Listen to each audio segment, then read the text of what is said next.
The first hull came through the cloud deck at a 417, and the scope told me a lie before my eyes could correct it. I had a Vexari assault carrier dead in my reticle, 6 kilometers up and dropping, and the rangefinder painted it at the wrong size, too small. The system thought it was a gunboat.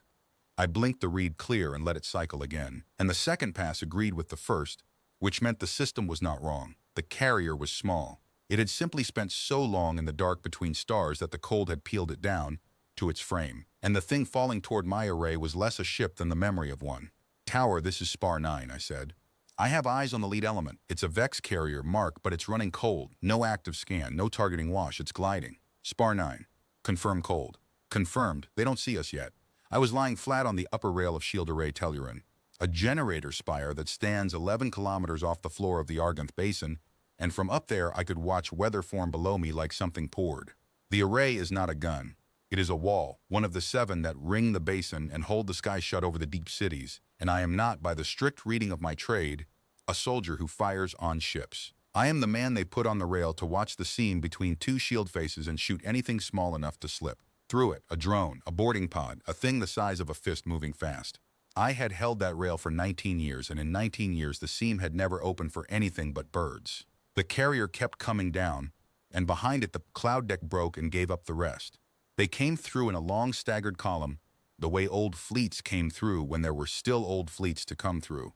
Hull after hull resolving out of the gray, and every one of them wore the same wrong size. Carriers that should have filled the sky to the horizon looked like things I could have held in 2 hands at distance. Their plating was scorched to bare metal in long streaks where the void had scraped them. Whole gun spunsons were dark sockets. One of them, I marked it as the 4th in the column, had a hole punched clean through the dorsal ridge, a wound 1,000 years old, healed over with nothing because there had been no one out there to heal it. "Tower," I said, and I kept my voice flat because that is the trade. "I'm counting 11, no 14. They're still coming through. These ships are old, Tower. These are pre-freeze hulls." There was a pause on the line that I had never heard in 19 years. "Say again, Spar 9. They're pre-freeze." The Vex who left. "They're coming home." I want to be careful about what I knew in that moment and what I learned after, because the difference matters. In that moment, I knew only what every child in the basin knows, the thing they teach you before they teach you to read. 12,000 years ago, the Vexari Dominion came to a green and warm and unguarded world, and they did not invade it. Because you do not invade a thing you mean to keep. They sterilized the orbital approaches, seeded the upper atmosphere with their cooling lattice, and walked away to let the math run. The math was simple. Drop the surface temperature far enough, hold it down long enough, and the warm world animals that had begun to build cities would do the rest themselves. They would starve in the cold and the ice would take the cities, and in 10,000 years the Dominion could return to a clean planet, scoured and quiet, ready to be settled by a species that liked the cold. They called it the Long Winter Protocol. They did not bother to give the planet a garrison. You do not garrison a tomb, so the Vex left. And the ice came down the way they had built it to come down, and it ground most of what we had been into gravel, and a great many of us died in the dark, and the cold across a span of years no one alive can really feel the weight of. The teaching does not soften that part. We were not saved by anyone. There was no help. There was only the cold and us, and the long, slow climb back up out of it with our memory of who had put us there carried forward, generation to generation, like a coal kept alive under a cupped hand. That is the part the Vex did not put into their math. They reckoned the cold would kill the animal. They did not reckon that the animal would remember why it was cold. Spar 9, Tower, hold position. Do not illuminate. Do not range them actively. Eyes only. Eyes only, I lay on the rail and I watched my planet's murderers come home. 14 and then 19 and then 26 hulls of them, gliding cold and quiet over the basin as if the basin were still empty, as if the white were still on it, as if 12,000 years were a thing that happened to other people. They did not look down. That was the part I have turned over the most in the years since. A man returning to a house he abandoned looks at the house. He looks to see what the weather did to it. These ships came in over a basin that holds 9 of our deep cities, and the 7 shield spires that wall them came in over an industrial sky corridor where our own freighters move in lit columns day and night, and not one of those cold hulls turned a sensor toward the ground. Because they already knew what was down there. They had run the math. There was nothing down there but ice and bones and the gravel of a civilization that had not been ready. They had come 12,000 years to collect on a debt they were certain we had paid in full. The lead carrier passed over the southern lip of the basin, and below it, under the cloud deck it had just fallen through, The morning shift in the city of Holland was waking up. 2.5 million people, trams, markets opening. None of them knowing yet that the sky had filled with the oldest enemy they had. Tower, I said, are we waking the spires? Negative, Spar 9. Negative? Negative. Command wants them deeper in. Hold the seam, watch your sector, and Spar 9, log everything, every hull. Every number on every hull you can read. Command wants the names. I did not understand that order then. I understood it later. And when I understood it, I understood the whole shape of what we had done and what we had become while the Vex were gone, and why a man with a rifle on a rail was being told to read the names off the ships of the people who had tried to murder his species in its cradle. But that came later. In the dark before dawn, 12 kilometers up, all I did was settle the scope against my cheek, find the bow of the lead carrier, and begin to read. The numbers kept climbing all the while. 30 hulls, 34. I read them as fast as the scope would resolve, and I want to set down what reading them was actually like, because the teaching makes it sound clean, and it was not clean. A Vex hull mark is not stamped in one place. It is burned along the bow, repeated on the dorsal ridge, and carried small on each weapon mount, so that a single ship gives you the mark 4 or 5 times if you can hold the scope steady enough to catch them. I caught the lead carrier clean. The second was harder. Its bow mark was half scored by void scrape, and I had to wait for it to roll slightly on its descent and read the ridge instead. The third I could not read at all from where I lay, and I said so on the line, and Tower told me to keep it and move on, because down in the basin there were 40 other men and women on 40 other rails reading the same column from 40 other angles, and between all of us we would build the list whole. That was the first thing I understood about how deep this went. I was not the watch. I was one eye in a watch that had been arranged quietly across the whole basin to do exactly this, on exactly this morning, against exactly these ships. Tower third hull I cannot resolve, bow scoured. Copy Spar 9, we have it off Spar 12, keep going. So they had it. Of course they had it. I read the 4th Drevencore, a line cruiser, a real warship even ruined, and the 5th and the 6th, and somewhere around the 8th, I stopped feeling like a sniper on a rail, and started feeling like a clerk taking down the names of the dead as they filed past, which I would learn was almost exactly what I was. We were not preparing to destroy these ships. We were taking attendance. We wanted to know precisely who had come home, because a people that remembers does not remember in general. It remembers in particular. It remembers names. The cold lattice was the 9th thing I marked, and it was not a ship. I almost missed it. It hung high above the column, far up at the edge of where the atmosphere thins, a thin gray veil that the morning light passed through without catching. And if I had not been looking for movement in exactly that band of sky, I would have read it as cloud. It was not cloud. It was the lattice, what was left of it. The cooling web they had strung across our upper sky 12,000 years ago to pull the heat out of our world, the engine of the long winter, the thing that had killed us. Most of it had fallen long ago, burned up in the centuries, dragged down by its own decaying orbit. But a piece of it still hung there, dead and cold and useless, a ruin of the weapon that had made the ruin, and the ghost fleet had come down through it on their way to the basin without, I think, even recognizing what it was. Tower, I said, and my voice was not steady this time. I have lattice. There's lattice still up there. Old lattice. We know. Spar 9. Tower's voice did not change. We've known for 9,000 years. We left it up. I did not understand that, and I said so, and Tower told me to keep reading and that I'd understand later, which was becoming the refrain of the morning. I read the 9th hull and the 10th. But I kept glancing up, after that, at the dead gray veil at the top of the sky, and I kept turning the same question over. We left it up. Why would we leave up the thing that murdered us? Why, in 12,000 years of building walls and learning languages and writing words on a gray stone, would we not have torn down the one piece of the enemy's machine still hanging over our heads? The answer, when I finally had it, was the coldest and most human thing in the whole affair. But that came later with everything else. Below the column, the basin was waking, and not the way a city wakes, the way a fortress wakes. I could see it from the rail if I rolled the scope down and panned across the basin floor. Holland was the nearest of the 9 deep-sea cities, but there were 8 more I could pick out as bright clusters under the morning haze, and around all of them the ground itself was changing. The Argith Basin is not a natural bowl. We made it that way, dug it deep across 40 generations, terraced its walls, sank the cities into it, so that the high ground all around is ours, and the only way down to the people is through the seam between the shield faces, which is the seam I had spent 19 years guarding. From the rail I watched that high ground come alive. Gun pits that had looked like rock faces rolled back their cladding. Long emplacements I had walked past 100 times on the terraces and taken for retaining walls lifted and traversed and tracked up toward the column. The basin had been a weapon the whole time. The cities were not hiding inside it. They were the bait inside the jaws. Tower, I said. The terraces are opening. Affirm. Full rev it. Everybody's awake down here, Spar 9. Whole basin's tracking the column. Nobody fires. It is one thing to know, in the abstract, that your home is defended. Every man in the basin grew up knowing the spires were guns of a kind, and the terraces held more than retaining walls. It is another thing to lie on a rail and watch 10,000 years of quiet preparation roll out its barrels all at once in silence, in the morning light, under perfect discipline, every weapon in the basin tracking the enemy and not one of them firing, because the order was to be seen and not to shoot. I had never in my life felt the weight of my own people the way I felt it that morning. We were not afraid. That was the thing that came up through the rail and into my chest.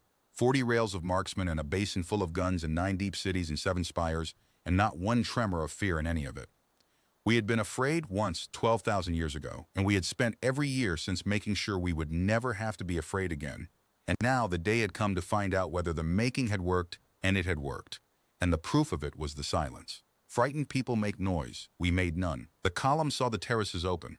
I watched the lead carrier's sensor wash sweep down across the basin floor, and I imagine, I cannot know, but I imagine, that somewhere on that flag bridge a Vex officer was reading the same picture I was reading from the other side, the gun pits and the emplacements and the traversing barrels, and understanding for the first time that the world they had come to collect was not merely populated.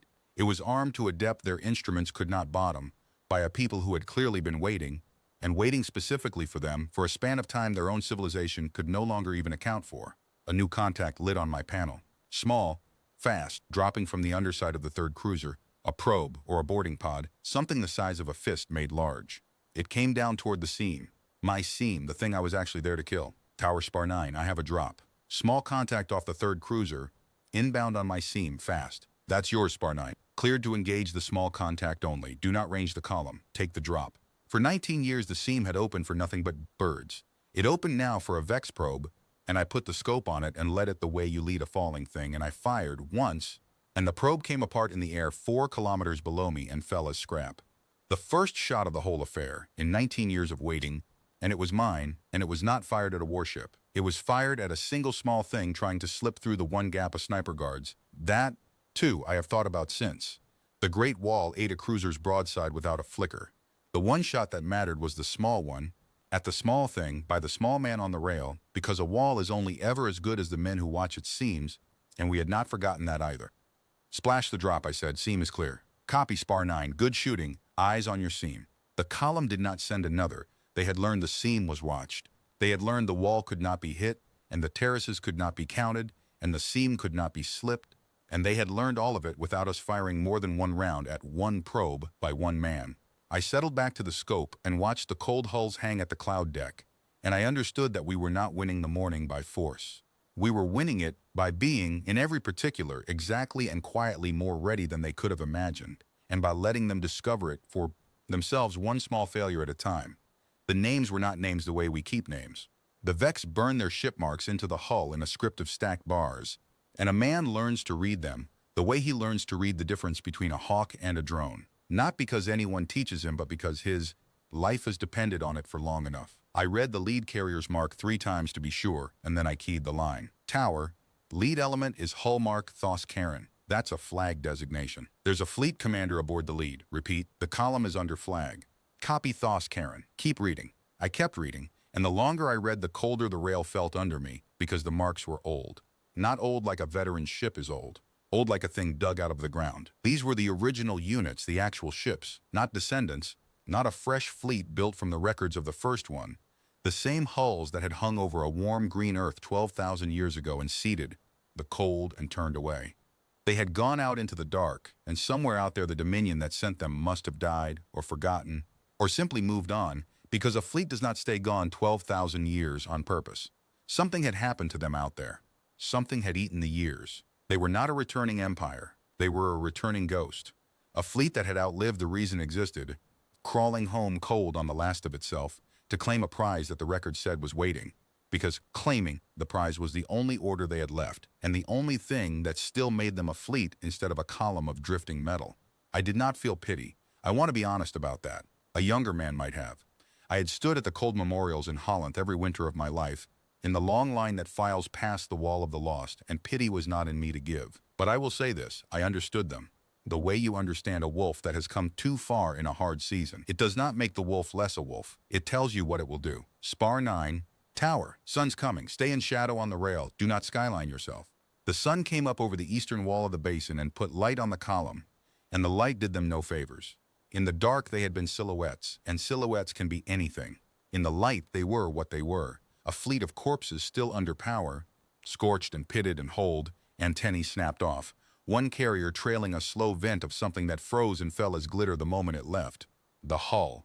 And the sun climbing put light on us too. I felt it before I saw it, a change in the rail under me, a deep low tone that comes up through 11 kilometers of structure when Telerin draws power, felt in the teeth before it is heard. The spire was not firing, it was waking.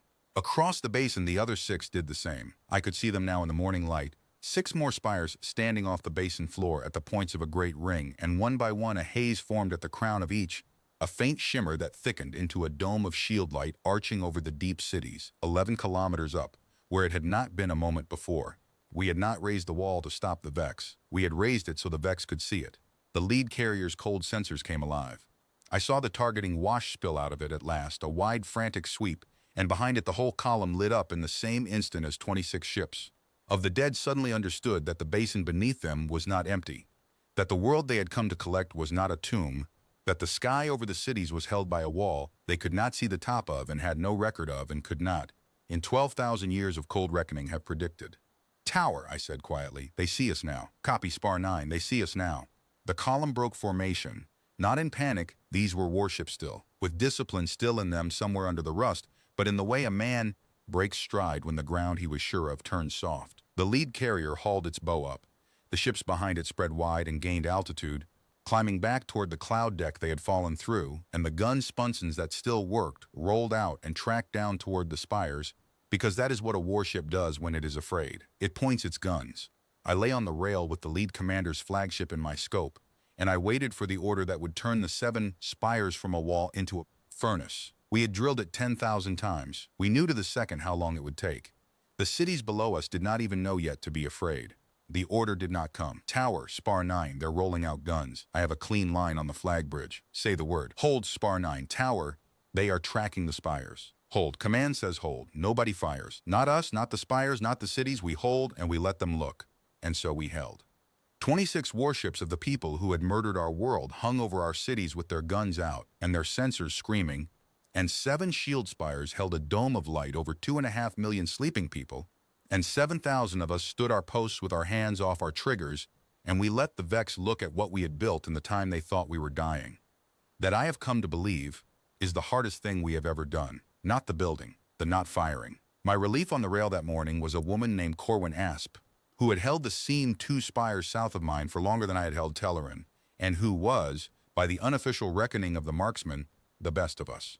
She came up to relieve me. My rotation was not done, but because command had begun moving its best eyes to the spires, nearest the column, and Telerin was nearest, she crawled out onto the rail beside me, settled her own scope, and read the column for a full minute before she said anything. Pre-freeze, she said at last. Those are the actual ships. That's what I called. They're starving. She said it flatly, the way you'd note the weather. Look at the 3rd cruiser. Look at the hull aft of the dorsal. That's not battle damage. That's cannibalization. They've been stripping their own ships for parts. They ran out somewhere out there, and they've been eating themselves to keep moving. She lowered the scope. 12,000 years. Whatever sent them, it stopped feeding them a long time ago. These men have been coming home to the only orders they had left because the orders were the only thing keeping them afleet. I had felt that vaguely in the cold of the rail. Corwin put words to it, and the words did not soften me, but they did sharpen something. Then they're not the ones who froze us, I said. Not really. The ones who froze us are dust. These are their great whatever, born in the dark, never saw Earth, just following the last order. No, Corwin said, and she put her eye back to the scope. These are the actual ships and the actual fleet. Vex don't breed crews on a campaign hull. They cold sleep them. The men on those bridges are the men who strung the lattice. They went down in the freezers when they turned away from us, set to wake at the world they'd made cold, and the wake order ran late by 12,000 years because their empire forgot to send the all clear. The commander down there gave the order to seed the lattice. The same commander. He's been asleep on that bridge for the whole length of our history, and he woke up this week, and he came down through his own dead weapon expecting ice, and he found us. She was quiet a moment. That's not their descendants up there. That's them, the men who did it. Come home to see what it bought them. I lay on the rail and let that arrange itself in my head, and the cold of it was a different cold than the mornings. The men who had murdered our cradle were not dust. They were 2 kilometers up, asleep no longer, looking down at what we had built on the grave they dug, and they were the same men, the literal same men, and that meant the debt was not abstract and not inherited and not blurred by time. The debt was personal. The murderer had come back to the scene, and we had been waiting for him at it for 400 generations with the lights on. That's why Command wants the names, I said. That's why Command wants the names, Corwin agreed. We've had the manifest of that fleet for 12,000 years. We pulled it out of the lattice control nodes that fell back when we were still digging out of the ice. Every ship, every commander. We know who's on that flag bridge. We've known his name longer than we've had this language to say it in. She read another mark, lips moving. We're not taking attendance to find out who came. We already know who came. We're taking attendance to confirm that every single one of them is here to see this. We don't want to miss a single one. 12,000 years, you don't want to miss a single one. The sun climbed, the column hung, and I read names off the ships of the men who had killed my world, knowing now that we had known those names since before we knew how to write, that we had carried them forward through the ice and the climb and the long building. The way you carry a thing you intend, one day, to hand back. We had a second intercept before the testing run, and Command fed it to the forward rails because they wanted us to understand what we were holding. Our fire against. It was not a transmission home. It was the flag bridge talking to itself. The commander and his officers on internal channels in the hour after the spires lit and before the diving wing made its run. We had been inside their hull's communication since the moment they cleared the lattice. They did not know it. That, too, was 12,000 years of patience. We had reverse-built their command protocols from the fallen lattice nodes, and we'd read their internal traffic the way you read a letter left open on a table. The translation crawled across my panel, and it was the first time the Vex sounded, to me, like people rather than like the cold. The world should be at -60, one officer said. The model holds for 10,000 years past wake. The world should be iced to the equator. I am reading surface temperatures consistent with an unmanaged greenhouse. The ice is gone, all of it. They reversed it. That is not possible, another said. The lattice mass alone. The lattice is down, the first said. Most of it. They took it down, and they reversed the cold. Do you understand what I am telling you? They did not survive the long winter. They ended it. They reached up into our weapon and turned it off, and then they warmed their own world back from the dead. With what? With what tools? They were pre-industrial when we left. A long silence on the channel, the hum dropping. Then the commander spoke, and I knew it was the commander because the others went silent when he did, the way a bridge goes silent for the one voice that matters. We left a warm world full of clever animals, the commander said, and we made it cold so the cleverness would die before it became a problem.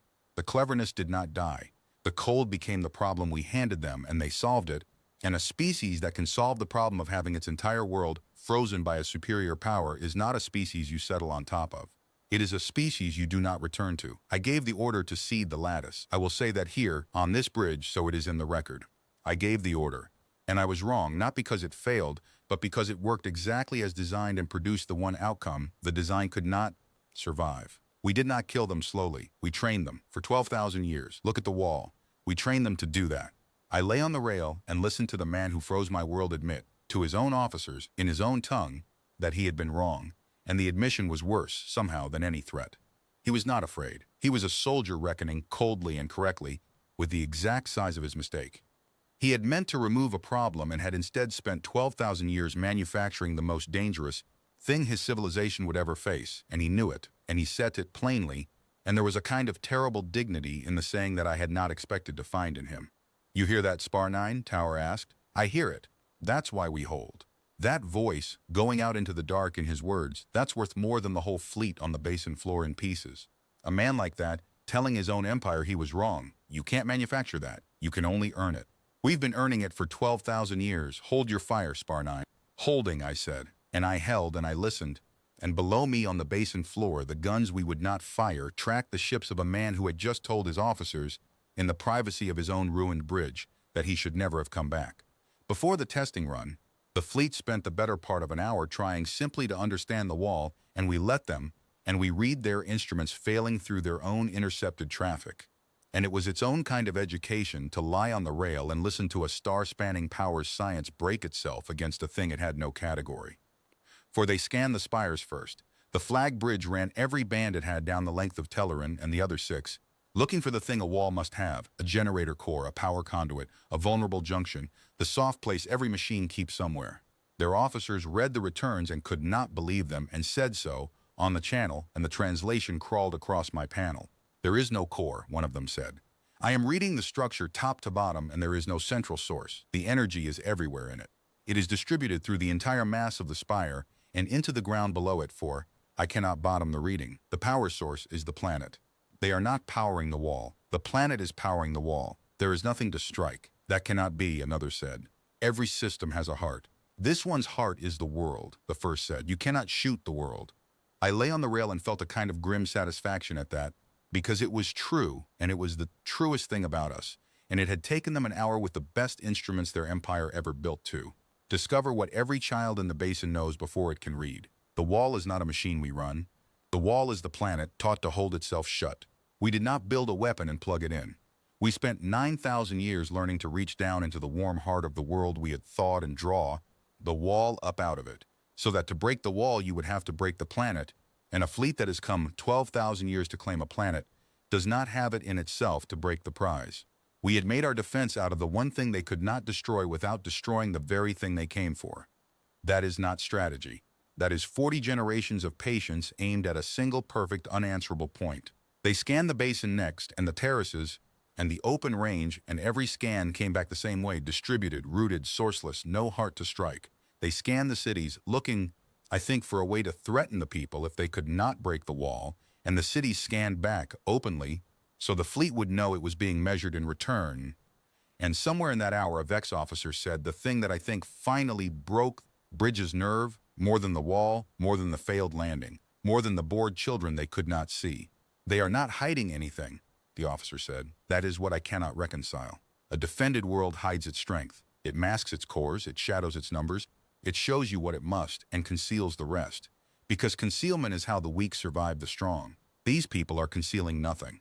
They are letting us read all of it. The wall, the basin, the arrays, the count of their guns. They are holding it all open to our instruments. On purpose. Because they want us to see exactly how completely we are outmatched. A people only does that when it has stopped being afraid of being measured. When it has nothing left to fear from the truth. I have served 40 campaigns. I have never read a world that was not afraid of us. This one is not afraid of us. This one is showing us its whole hand and daring us to find a card we can beat, and there is no card, and they know there is no card, and they are letting us learn it ourselves because they think the learning will be enough. The channel was quiet a long moment after that. Then the commander spoke, and his voice on the translation was very low. It is enough, the commander said. Make ready the wing for a run on the nearest spire. Not to break it. We cannot break it. The officer is right. Make the run so that I can tell the Empire I tried, and so that I can stop telling myself there is a card. There is no card. There has never been a card. We came 12,000 years for a tomb, and we found the one thing in the galaxy worse than a tomb, a people that warmed itself back from the dead, hid nothing, fears nothing, and is letting us live so that we will carry the news, make the run. Then we will do the thing they want us to do, which is leave and tell the truth and pray it is the last thing this world ever asks of us. I lowered the scope a moment, there on the rail, and I looked at the 7 spires standing their wall over the basin in the climbing light, and I understood that we had won the morning, not with the wall, but with the openness, by having made ourselves into a people strong enough to hide nothing, to let our enemy read every inch of us and find no weakness, because there was no weakness, because we had spent 12,000 years making sure that when this hour came there would be nothing to hide and nothing to fear and nothing for the enemy to do but see us whole and understand. The diving wing's run when it came was almost an afterthought. The fleet had already lost. It had lost in the hour it spent learning, through its own instruments, that there was nothing about us left to beat. For 11 minutes nothing happened, and 11 minutes is a very long time to lie on a rail with a man's death held under your finger. The Vex hung at the cloud deck and did not climb away and did not come down. Their guns stayed out. Our wall stayed up. The sun climbed and warmed the back of my neck, and below the dome the city of Holland came fully awake. And the first calls must have started reaching it by then, because I could see the tram lines slow and then stop, the long bright threads of the morning commute freezing in place as the city was told, quietly and in order, to go inside and stay there. No sirens. We do not run sirens for this. Sirens are for a people who are surprised. Spar 9 tower. We have an intercept. They're transmitting. We're feeding it to your panel. Listen, don't talk. My rail panel lit and the audio came up, and for the first time in my life, I heard the language of the people who made the cold. It is not a beautiful language. It is a series of pressure clicks and a low subvocal hum that you feel as much as here, and the translation crawled across my panel a half-second behind it, the way translation always crawls. It was a transmission home. That was the thing that stopped my breath. The lead commander was not hailing us. He was not threatening the cities. He was broadcasting on a long-range carrier wave, aimed up and out, away from Earth, toward whatever the Dominion had become in 12,000 years, and he was begging it not to come. The translation came across my panel in pieces, and I have never forgotten the shape of it. This is Fleet of the Return, the flag commander said into the dark, to an empire that may not have existed anymore. We have arrived at the cold world. Correction. We have arrived at the world we were sent to make cold. The protocol has failed. The protocol has not merely failed. The animal we were sent to bury did not die. It built. I am looking at what it built. I do not have the words in our record for what it built. There is a wall over the cities that my instruments cannot find the top of. There are 7 of them. They raised them not to stop us, but to be seen by us. We are inside a closed hand that has chosen not to close. A long string of clicks, the hum dropping low. Do not send the settlement fleet. The flag commander's words crawled across my panel and I felt the rail cold against my chest. I say again, do not send the settlement fleet. Do not send the second wave. There is no cold world here to settle. There is a people here that we tried to murder in its cradle, and it lived, and it remembered, and it is stronger than we were when we were strong, and it has us in its hand, and it has not killed us. It is letting us understand. That is worse than being killed. Whatever order remains in our records regarding this world, cancel it. Whatever ambition our forebears wrote down for this place, burn it. We came 12,000 years to collect a tomb, and we have found the thing the galaxy should fear most, a patient people that does not forget and does not need to hurry. Turn back, for the sake of every world still ours, turn back. The transmission ended, the clicks stopped, the panel went dark, and the only sound on the rail was the deep tone of Telerin holding the wall. I lay there and I understood, finally, why they had told me to read the names. Why they had raised the wall to be seen and not to fire. Why a planet that had built 7 shield spires and could have turned 26 ghost ships to falling glitter in 9 seconds had instead chosen to hold its hand open and let the enemy speak. We did not want to kill them. We had never wanted to kill them. Killing them would have been a closed thing, an answer that ended with them, that the Dominion out in the dark might never even hear. We wanted them to send exactly that transmission. We wanted the commander of the fleet that froze us to broadcast in his own clicks and his own hum, to whatever was left of his empire, the one message that 12,000 years of patience had been built to make him send. Do not come back. There is nothing here for you but us. Tower, I said, and my voice did not sound like mine. Did it go out? The transmission. Did we let it go out? It went out, Spar 9, clean. We didn't jam a word of it. A pause, that was the point. That was always the point. I have thought about the ones who planned this, not the engineers who built the spires. I knew engineers, they were ordinary people. They complained about the wind on the rails like anyone. I mean the ones, long dead now, who first understood what we should do if the Vex ever came home, who looked at the wall of the lost in Holland and did not say we will destroy them when they return, who said instead, we will build a thing so plainly beyond them that their own commander will carry our answer back into the dark. For us, in his own voice, and tell his empire what we are. We will not need to threaten. We will need only to be seen and to be merciful, and to let him do the rest. It takes a frightened people to plan a slaughter. It takes a people who are no longer afraid of anything to plan a mercy. The Vex did not turn back, not at first. That is the part the teaching leaves out when it tells this story to children now, because it does not flatter us, and it does not flatter them. For a long hour after the transmission went out, the fleet hung at the cloud deck and did the oldest and stupidest thing a frightened force can do. It tested the wall. The lead carrier's wing element peeled off. 3 of the smaller hulls, the ones with their guns, still rolled out. And they came down out of the cloud deck in a fast diving run on the Spire 2 positions east of mine, the array we call Vosreth. They did not come to land. They came to hit it. To prove to themselves that the wall could be hurt, because a thing that can be hurt can be fought, and a thing that can be fought is not a hand around your throat. Spar 9 tower, 3 inbound on Vosreth, fast and low. Hold your seam, this is not your fight. Watch your sector. I tower, watching. But I watched Vosreth. The 3 came in and they fired. I saw the gun flashes ripple down their flanks, saw the rounds go out, real rounds, the kind that had cracked our cities open 12,000 years ago, and I saw them strike the wall and stop, not deflect, not splash, stop. The shield over Vosreth did not even brighten where they hit it.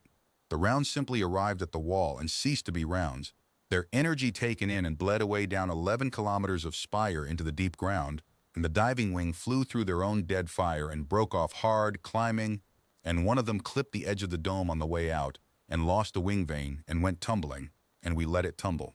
It caught itself 2 kilometers down, smoking, and limped back up to the column on the power it had left. We had not fired a shot. The wall had eaten a warship's broadside and not noticed. I keyed the line. Tower, Vosreth took the hit. Vosreth is green, no degradation. Copy.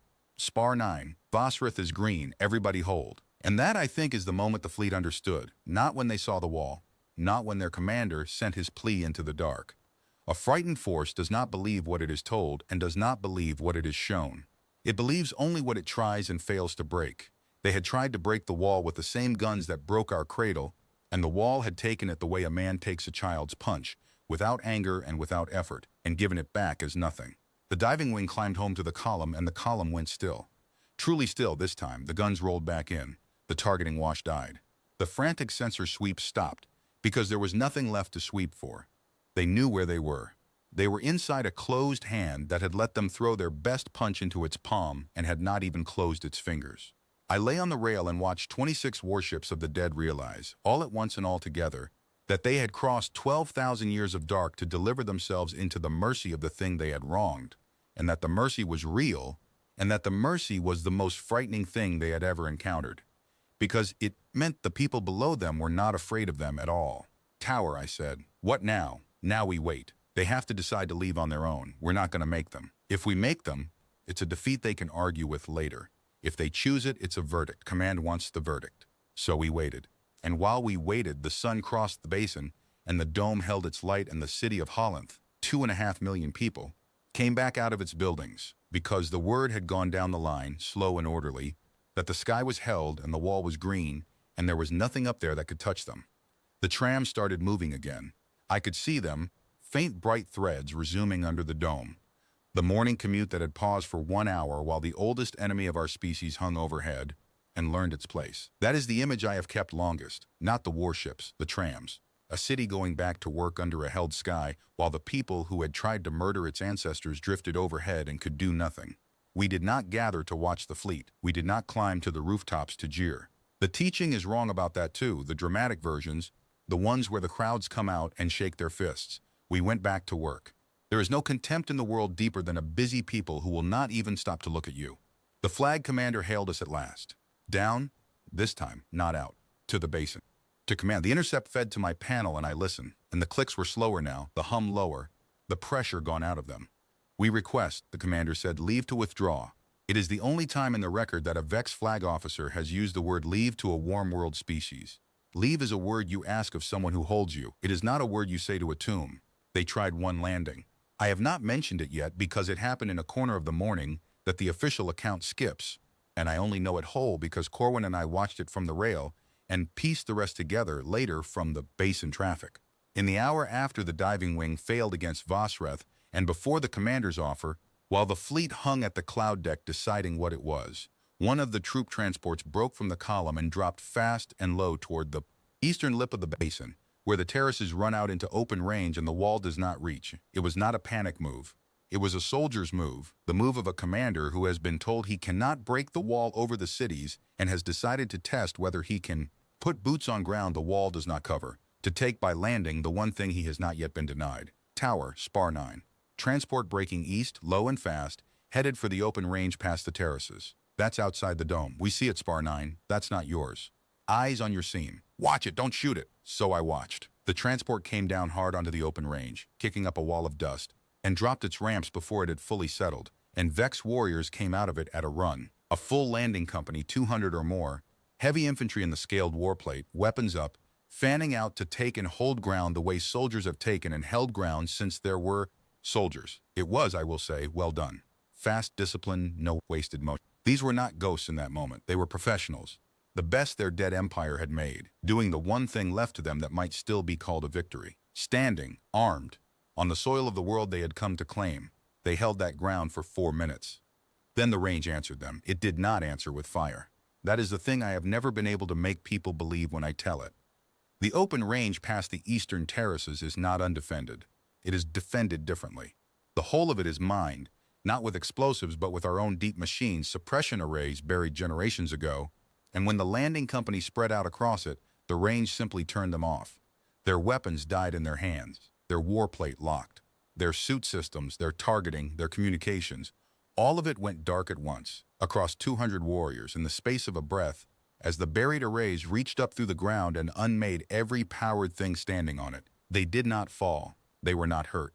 They simply stood there, in the dust, in dead armor, 200 of the best soldiers of a star-spanning empire, suddenly as helpless as men in costumes, on ground that had been waiting to do exactly that to exactly them for longer than their commander had been. Asleep.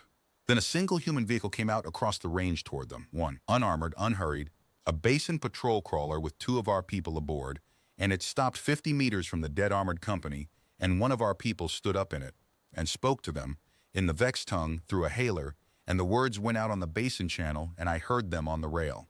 "You are standing on a graveyard," our man said. "Not yours, ours. This range is where the last city on this ground died in the ice, 12,000 years back. We turned it into the thing that just turned off your war. You can stand there as long as you like. Your armor will not move and your guns will not fire and no one is coming for you, because your fleet cannot reach you here without coming over the wall, and the wall does not let your fleet pass. So you can stand on our graveyard in your dead armor until your air runs out, or you can walk back up your ramp and go home. We will not stop you walking back. We only stopped you walking forward. That is the whole of what this range does. It does not kill. It refuses." The landing company walked back up its ramp. 200 warriors, in armor that woke again the moment they crossed back onto the transport's deck, filing back aboard in silence, having taken and held the soil of the cold world for 4 minutes, and learned in those 4 minutes that even the ground was ready for them, even the empty range, even the graveyard. The transport lifted and climbed back to the column, and it did not try again, and neither did any other hull, because the lesson had landed all the way down to the rock. There was no piece of this world, not the cities, not the sky, not the open empty range, that we had not made ready. The wall was only the part they could see. The readiness went down into the ground they could not. The flag commander hailed the basin, not the plea into the dark that came later, but a hail down to us, formal and cold, the voice of a man trying to recover the ground his fleet had just lost against the wall. The intercept fed to my panel and I listened to him try. "We are a fleet of the Vexari Dominion," the commander said, in our own tongue now, because they had finally understood we would not answer theirs, and they had clearly carried, somewhere in those ruined hulls, the means to speak ours. "We hold a claim on this world predating your civilization. We acknowledge that you have developed beyond our projections. We propose terms. Withdrawal of your defensive arrays in exchange for our peaceful departure and the formal cession of the southern continents, unsettled, to Dominion use. This is a generous offer given our respective." The basin cut him off, not with a weapon, with a single transmission, plain and short, and I have it word for word because it went out on every panel in the basin and every man on every rail heard it at once. "You hold no claim," the duty officer said. "You hold a confession. We have been recording you since you cleared the lattice. We have your bridge channels. We have your commander telling his own officers that he was wrong to come. We have the order to cede the lattice in your commander's own voice, 12,000 years old, pulled from your own fallen control nodes. There are no terms. There is no claim. There is a fleet of the men who froze our world, hanging over the world they failed to kill, asking the survivors to cede them ground. The answer is no. The answer was always going to be no. You did not come here to negotiate, and we did not wake the wall to bargain. Withdraw your offer before it becomes the last foolish thing you say." There was a silence on the channel that lasted longer than the diving run had. I lay on the rail and watched the lead carrier hang utterly still against the cloud deck, and I understood that the commander had just been told, in front of his own fleet, that we held his confession in his own voice, and that there was nothing he could offer us because we did not want anything from him, and that the only thing left to negotiate was the manner of his leaving.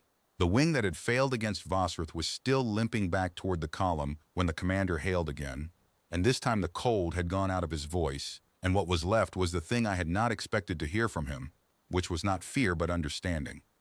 "We withdraw the offer," the commander said. "We acknowledge the recording. We acknowledge the confession." He paused, and the hum dropped very low. "May I ask one question and have a true answer?" The basin let the question hang a moment, then ask. "Why have you not fired?" the commander said. "You have the wall, you have the basin, you have my fleet in your hand, and you have had it since dawn. We froze your world. We murdered your cradle. We came back to finish it. Every law of every people I have ever known says you end us now. And you have not, and I do not understand why, and I will not understand my own death if it comes from a people I cannot understand. Why have you not fired? It was, I think, the most honest thing any Vex said that day. And the answer the basin gave him was the thing the whole long history of us had been built to say, and I will set it down in the next breath, because it is the center of everything, and a man should not rush the center. We have not fired, the duty officer said, because killing you is the small answer, and we are done giving small answers. If we end you now, the basin said, we end 26 ships and the men aboard them, and the dominion that sent you, if any of it is left out in the dark, learns nothing, because dead fleets send no reports. We would have our revenge, and you would have your deaths, and the cold that you handed us would have, in the end, made us into exactly the kind of people who answer murder with murder and call the ledger closed. We are not that people. We were not that people even when we were dying, and we have had 12,000 years since to decide what kind of people we would be when you came home, and we decided long ago at the foot of a wall of gray stone that we would not become you, so we will not kill you, we will let you go. And you will carry home in your own voice the report that the cold world lived, that it ended the long winter with its own hands, that it warmed itself back from the grave you dug, that it built a wall your guns cannot touch and an army your instruments cannot count, and that it held all of that ready for 12,000 years for the single purpose of being here, armed and patient and unafraid, on the morning you returned. You will tell them we let you go. And every world the Dominion still holds will hear that the people of the cold world had the men who froze them in their hand and opened the hand, and they will understand the way you understand now, that a people who can show that kind of mercy from that kind of strength is not a people any sane power provokes. Your death would frighten no one for long. Your survival and the report you carry will keep us safe for another 12,000 years. That is why we have not fired. Not because we forgave you. We have not forgiven you and we will not. But forgiveness and mercy are not the same thing. Forgiveness is for your sake. Mercy is for ours. We grant you mercy because mercy from us to you is the most frightening weapon we possess. And we intend to fire it across the whole galaxy through you today. The channel went quiet. I lay on the rail with the commander's flagship in my scope, and I did not breathe for a long moment, because I had just heard my people say, plainly, into the face of the men who froze our world, the thing I had felt my whole life at the foot of the gray wall and never had words for. We had not built the wall to win. We had built it to be able to choose. A frightened people cannot choose mercy. It can only beg or strike. We had spent 12,000 years making ourselves into a people strong enough that mercy was a choice and not a surrender. And now the choice had come, and we had made it, and the making of it was the proudest thing I have ever been present for. That's the whole of it. Spar 9, Tower said quietly on the line. That's what the wall is for, not to kill them. To be able to let them live and have it mean something. I understand now, I said, and for the first time in 19 years on the rail I did. The commander did not answer the basin's words. There was nothing to answer. A man who has just been shown the size of his own crime and the size of his enemy's restraint in the same breath does not make a speech. He sat with it. The whole fleet sat with it. 26 cold hulls hanging over a warm world that had every right to end them and had chosen, deliberately and from overwhelming strength, not to. I lay on the rail and thought about the plea I had heard him send into the dark.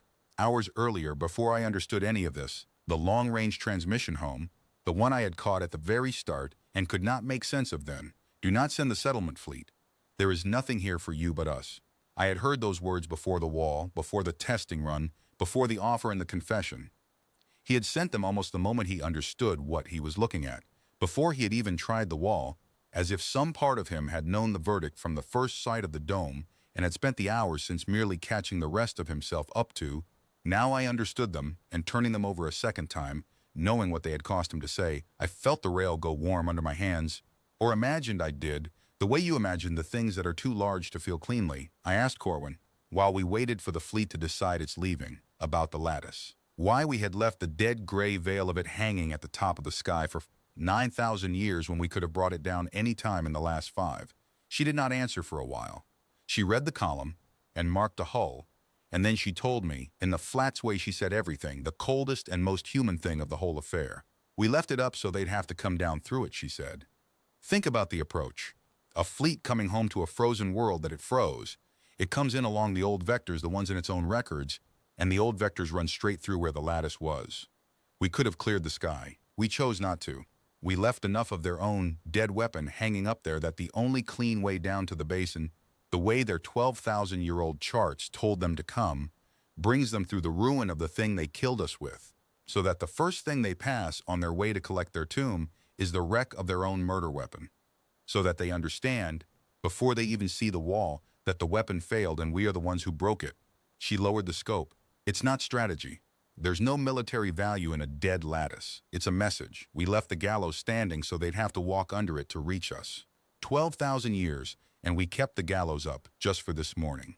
I lay on the rail and I thought about the planners again, the long dead ones, the ones who had stood at the gray wall and decided what we would be. They had not only built a wall and learned a language and written down our answer. They had reached up into the sky and chosen to leave the enemy's own murder weapon hanging there, decaying but visible, as the first thing the returning fleet would pass. A ruin that said, before any of us said a word, you tried, and you failed, and we are still here, and we left your failure up where you'd have to see it. That's a hard people, I said, the ones who thought of that. That's a patient people, Corwin said. Hard and patient aren't the same. Hard breaks. Patient waits. She put her eye back to the scope. We're patient. We waited 12,000 years to leave the gallows up where they'd have to walk under it, and then we didn't even hang them. We just made sure they saw it on the way to being let go. That's not cruelty. Cruelty would have been quicker. That's something else.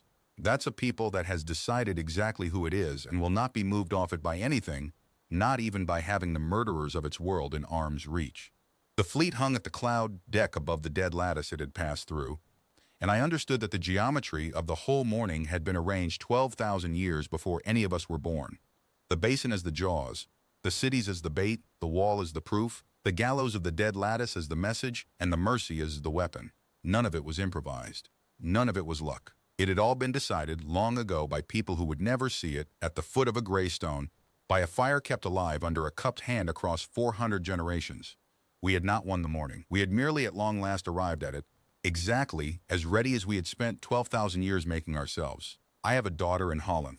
She works the climate stacks, the great machines on the basin floor that hold our weather steady, that finish every day the work of ending the long winter that the planners began 9,000 years ago. She was on shift when the fleet came, and she told me afterward what the morning had been like down there, 11 kilometers below my rail, and her account changed the way I understood the whole of it. There was no panic in the city. She was clear about that and a little fierce about it, because the dramatic tellings always have the city in terror, and she did not like the lie. The word came down through the stacks the way warnings come, calm and ordered, and the supervisor stood up and said the sky was held and that everyone should move to the lower galleries and continue work, and they did. They did not stop the stacks. That was the part she wanted me to understand. With an enemy fleet hanging over the city, the men and women of the climate stacks kept the machines running, kept the weather steady, kept the long, slow work of warming the world going without a single hour's pause. Because, she said, the supervisor put it plainly, if we stop the stacks, the cold comes back, and if the cold comes back, they win, and we did not warm this world from the dead to hand it back to a chill because some ghost showed up in the sky. Keep the stacks running. Let the wall handle the sky. We handle the warm. I think about that more than I think about the wall. The wall is the dramatic thing, the thing that goes in the tellings, the thing the children draw. But the wall only held the morning. The stacks held the 12,000 years. While I lay on a rail keeping the enemy in my scope, my daughter and 10,000 like her kept the machines running that were, in the most literal sense, the answer to the long winter, the ongoing daily unglamorous reversal of the exact crime the Vex had come to collect on. The wall said you cannot hurt us. The stacks said you already failed, and we are still undoing what you did right now while you watch, and we will not even slow down to acknowledge you. There is no contempt deeper than that, not jeering, not fists. Just a city that would not stop warming itself even with its murderers overhead. She told me one more thing. In the lower galleries, where they had moved the day shift, there is a viewport, a real one, looking up the long shaft of the central stack toward a circle of sky 11 kilometers up. And through it, she said you could see the dome, faint and shimmering, and beyond the dome the cold dark shapes of the fleet, tiny at that distance, hanging there. And the children of the daycare, who come to the stacks with their parents, were brought to the viewport, and the supervisors did not hide the fleet from them. They showed it to them. They said, those are the ones who made the world cold, a long time ago, before your great-great-grandparents. And the children asked, the way children do, whether the cold ones would come down, and the supervisor said no, and the children asked why not, and the supervisor, my daughter heard this herself, said because we are ready, and we have been ready your whole life and your parents' whole lives, and longer than anyone can count. And being ready is why you will never have to be afraid of them the way the old ones were. That is what we built. That is what the stacks are for. That is what the wall is for, so that you can stand here and look at the ones who made the world cold and not be afraid.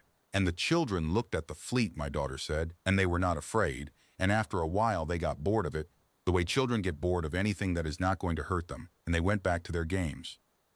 A whole nursery of small humans, shown the murderers of their species in the sky, growing bored and wandering off to play.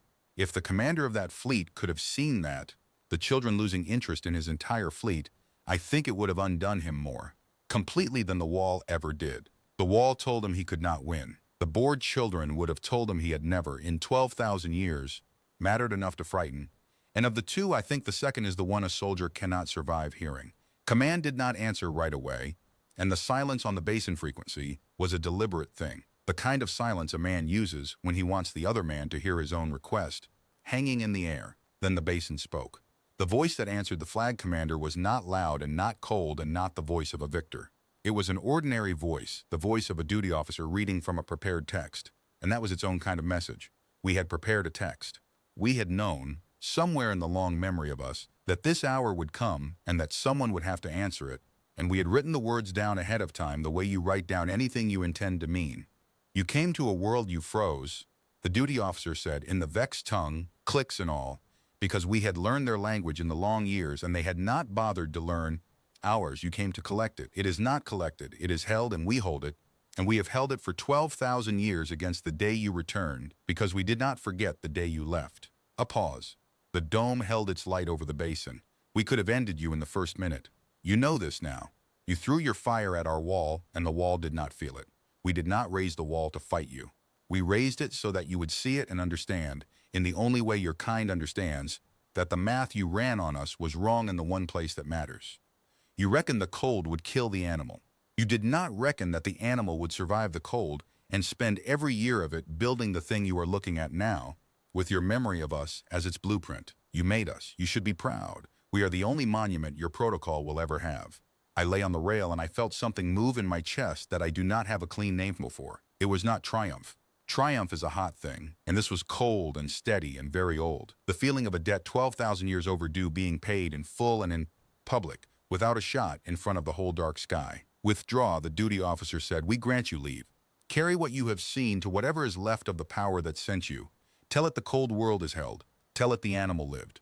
Tell it that we are not coming for you, and that you should pray we never decide to, because we are patient, and we are many, and we remember everything, and we are no longer cold.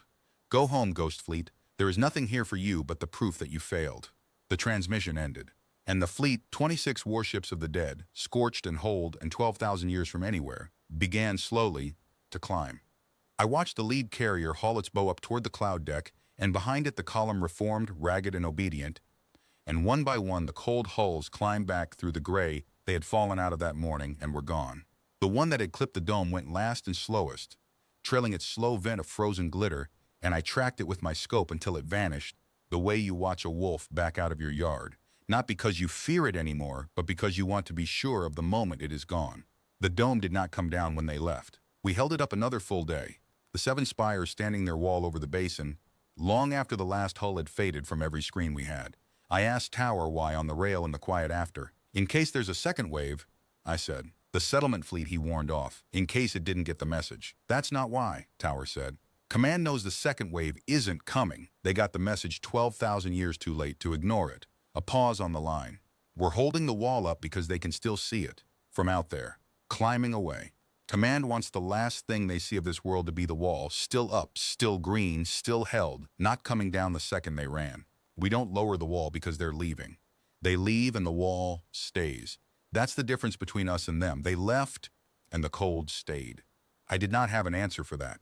I have not found a better one since. There was a stretch in the middle of the standoff, after the diving wing failed and before the commander's plea, when nothing moved and I had time to think, and I thought about my grandfather, who had worked the spires before me on the same rails and who had told me once, when I was a boy and impatient, the thing that I have come back to most often since that morning. He had taken me up Tellerin on a clear day. Children could ride the rails then, before the rotations tightened, and he had pointed not at the spire and not at the cities but at the basin walls, the great dug terraces, and he had asked me how long I thought they took to build. I guessed 100 years, the way a boy guesses. He laughed. Longer than that, he said.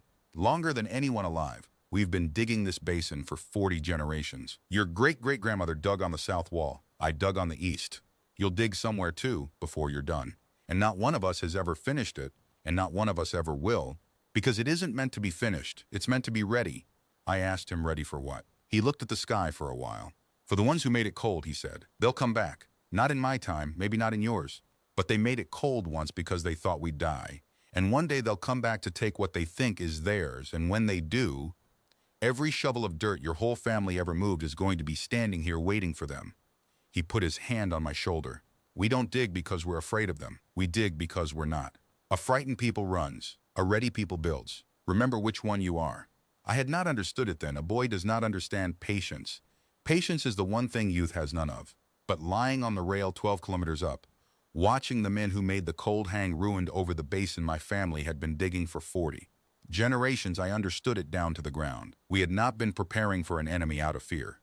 Fear would have burned itself out in a century, 2 at most. You cannot keep a whole people afraid. For 12,000 years, the fear goes stale and the people forget. We had not been afraid.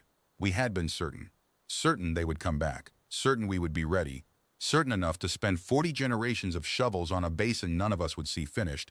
Certain enough to leave the gallows up and learn the enemy's tongue and write our answer down and raise our children at the foot of a stone that told them only this: be ready and never be unready again. That certainty, I have come to think, is the real thing the Vex could not have factored. They understood fear. Every conqueror understands fear. It is the tool of their trade. They did not understand a people that had stopped being afraid of them entirely and had simply gone on building calmly, generation after generation, toward a morning none of the builders would live to see. There is no model for that. There is no weapon against it. You cannot frighten a people that is not afraid, and you cannot outwait a people that has already decided to wait forever. And you certainly cannot surprise a people that has spent 40 generations digging the very ground you will land on, expecting you the whole time. A conqueror's whole art is the use of time against an enemy, the siege that starves, the years that wear a people down, the patience that outlasts a defender's will. The Vex had built their entire crime on that art, on the long, slow work of the cold doing their killing for them. And they had come home 12,000 years later to discover that we had taken their one weapon, the weapon of patience, the weapon of time, and turned it back on them so completely that there was nothing of it left for them to use. We had simply been more patient than the people whose entire empire was built on patience. That is the thing they could not survive learning. Not that we were strong, that we had outweighted the waiters. My grandfather is in the Wall of the Lost now with the rest of them, his name not carved because we do not carve names, only the one line repeated. I went and stood at it when I came down, and I put my hand on the stone where I thought he might be, which is foolish, because there is no where, there is only the wall. But I put my hand there anyway, and I told him under my breath that they had come back and that the basin had been ready, every shovel of it, and that we had let them go. I think he would have understood the letting go. I think he had understood it long before I did. I think the whole family had been digging toward the letting go the entire time, and only I, the impatient boy on the rail, had needed to see it to believe it. I came down off Tellerin 3 days later when my rotation ended, 11 kilometers down the long internal lift to the floor of the basin, and I went into Holland because there was a thing I wanted to do before I slept. The city did not look like a city that had been visited by the end of the world. The markets were open. The trams ran. Children went to their schooling under a sky that was, by then, just a sky again, blue and ordinary and empty. The dome lowered at last once command was satisfied. The ghost fleet was truly gone, and not merely hiding in the dark to watch. People who knew what had happened, and everyone knew, it had been on every panel in the basin, went about it the way our people go about everything, which is to say, with their heads down and their hands busy, and a kind of grim ordinary steadiness that the Vex in 12,000 years had never once factored into their math. I went to the Wall of the Lost. It stands in the old quarter of Holland, on the site where the first city on that ground was crushed by the ice, and it is not a slab, and it is not black, and it is not grand. It is a low curving wall of plain gray stone, long enough to walk for 10 minutes and not reach the end of, and it is not carved with the names of the lost because there are too many of them, and we never knew most of their names anyway. It is carved, instead, with a single line repeated, in every old tongue we could recover and in the tongue we speak now, over and over down the whole length of the wall, so that wherever you stand at it, you can read it. We were not ready. We made ready. We will never be unready again. I stood at the wall a long time. There were others there. There are always others there, and we did not speak to each other, because you do not at that wall. An old woman near me put her palm flat against the stone the way people do, and held it there, and took it away and went on. A man my own age stood and read the line once. The way you read a thing you have read 10,000 times and still need to read again. None of us said anything about the fleet. None of us said we won. We had not won anything. You do not win against the cold. You only outlast it, and remember it, and make sure your grandchildren are warm. That is the whole of it, really. That is the thing the Vex carried back into the dark in their commander's own voice. The thing 12,000 years of patience was built to teach them. They thought we were an animal that would die in the cold. We were an animal that would remember the cold. They thought time was on their side, that they could go out into the dark and let the years do their killing for them and come home to a clean and quiet world. They did not understand that time is not a weapon you can leave running and walk away from. Time is a thing you spend. They spent 12,000 years drifting in the dark, losing ships and forgetting why. We spent the same 12,000 years building a wall and learning their language and writing down what we would say to them when they came home and raising children at the foot of a gray stone that told them every day to be ready. They had the whole galaxy and all the time there was. We had a frozen rock and a long memory. It was not a fair fight. It was never going to be a fair fight. We had made sure of that across 400 generations, one cold year at a time. There is a thing the tellings get wrong, and I want to set it right before I finish, because it matters more than the wall or the fleet or any of the rest of it. They tell this as a story about strength. It is not a story about strength. We have been strong for a long time. Strength is the easy part. Strength is just shovels and years. It is a story about what a people does with strength once it has more of it than its enemy. The Vex had strength once, and what they did with it was freeze a world full of clever animals, because the cleverness frightened them. That is what frightened strength does. It removes the thing it cannot abide. We had every reason to be the same, more reason, the best reason there is. 12,000 years of dead in a wall of gray stone. And when the hour came and we held the men who did it in our open hand, we did not close the hand. Not because we are gentle. We are not gentle. You do not survive the long winter by being gentle. We did not close the hand because we decided, long before any of us were born, that the whole point of becoming strong was to never again be the kind of people who use strength the way the Vex used it on us. That was the victory. Not the wall. The choosing. A frightened people freezes a world. A ready people lets its murderers go home to tell the truth. The difference between those two peoples is the entire distance we climbed out of the ice. And we climbed it on purpose, and we will not give it back. I went back up Telleran when my leave was done, 11 kilometers to the rail where I have spent 19 years watching a scene that is never opened for anything but birds. I expect to watch it 19 more. The fleet will not come again. Not that fleet, not the dead one. But the dark is large, and we do not know everything that is out in it. And the wall of the lost does not say we were ready once. It says we will never be unready again. So I lie on the rail, and I watch my sector, and I keep my hands off my trigger, and I wait. The way my people have learned to wait, which is to say without fear and without hurry and without ever, for one single day, forgetting why the wall is there. Let them come, if any of them are left out there to come. We are warm now. We have been warm for a long time, and we will be standing on the wall when they arrive, with our hands open and our memory long, ready to show them what we built while they thought we were dying, and ready, if they cannot understand mercy, to teach them the other thing instead. But I think they will understand the mercy. I think the Ghost Fleet carried it home, and I think somewhere out in the dark, an empire that froze a world 12,000 years ago is reading a dead commander's last transmission and learning far too late the single hardest lesson the cold ever taught us. You can leave, but the leaving does not end it. We are still here, we remember, and we are no longer cold.